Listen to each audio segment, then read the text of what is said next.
किसी दूसरी माता ने ये प्रश्न किया है कि मैं 2 वर्ष से एंजाइटी से पीड़ित हूँ, मेडिसिन भी लिया है, थेरेपी भी कराई है, पर किसी भी प्रकार का कोई लाभ नहीं हो रहा है।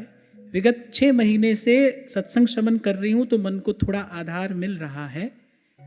लगता है आप इसका निवारण कर सकते हैं।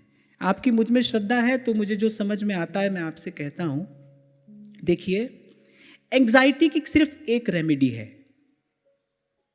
और वो है ट्रस्ट, विश्वास। एंजाइटी से अगर कोई आपको मुक्त कर सकता है तो वो विश्वास कर सकता है।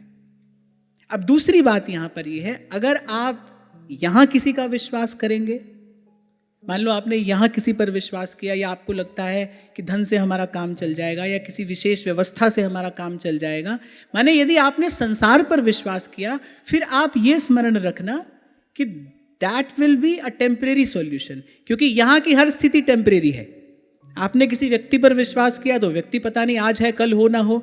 आपने किसी स्थिति पर विश्वास किया तो वो स्थिति आज जैसी है कल वैसी नहीं रहेगी। तो यहां अगर आपने विश्वास किया तो ध्यान रखना कि फिर वो टेम्परेरी सॉल्यूशन होगा। परमानेंट सॉल्यूशन क्या है?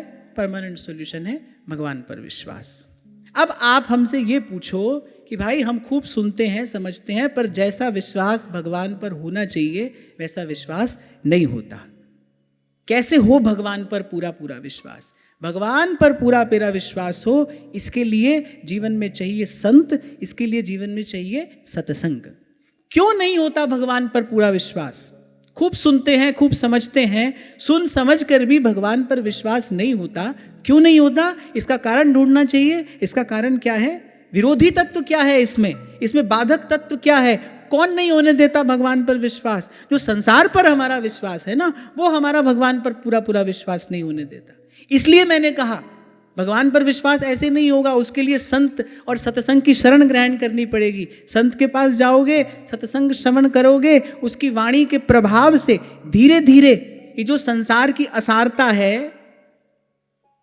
ये जो संसार की निस्सारता है, ये आपको समझ में आएगी, आप इसका अनुभव कर पाएंगे, फिर ये छूटेगा। इसलिए मैंने कहा कि परमानेंट सॉल्यूशन भगवान पर विश्वास है। भगवान पर विश्वास ऐसे ही नहीं होगा, ये दैवी संपत्ति है, ये संत और सत्संग से प्रसाद स्वरूप मिलती है। सत्संग श्रवण करते करते विवेक होता है। जब विवेक होता है तब समझ में आता है भाई सार वस्तु क्या है, असार वस्तु क्या है। तभी ये समझ में आता है भाई इतने समय से इस असार वस्तु का भरोसा किए बैठे थे, तभी तो विश्वास भी था पर चिंता भी थी। सबको कहीं ना कहीं किसी ना किसी पर विश्वास भी है, पर लेकिन उसके साथ साथ भय भी है, चिंता भी है। इसका कारण यही है कि भाई संसार का जो विश्वास है, एक तो मैंने कहा वो टेम्परेरी है, अस्थिर है, और दूसरा वो पूर्ण रूपेण भय और चिंता का निवारण करने में समर्थ भी नहीं है। पर जो आपने प्रश्न पूछा एंजाइटी का सॉल्यूशन, एंजाइटी की रेमेडी सिर्फ ट्रस्ट है, विश्वास। और मैंने दोनों स्थितियां आपको बता दी। आप स्वतंत्र हैं आपको किसका चयन करना है। आपको टेम्परेरी सॉल्यूशन चाहिए तो यहां किसी पर भरोसा करो, परमानेंट सॉल्यूशन चाहिए तो भगवान का विश्वास करो। और भगवान का विश्वास ये दैवी संपत्ति है, इस संत और सत्संग की कृपा से प्राप्त होती है।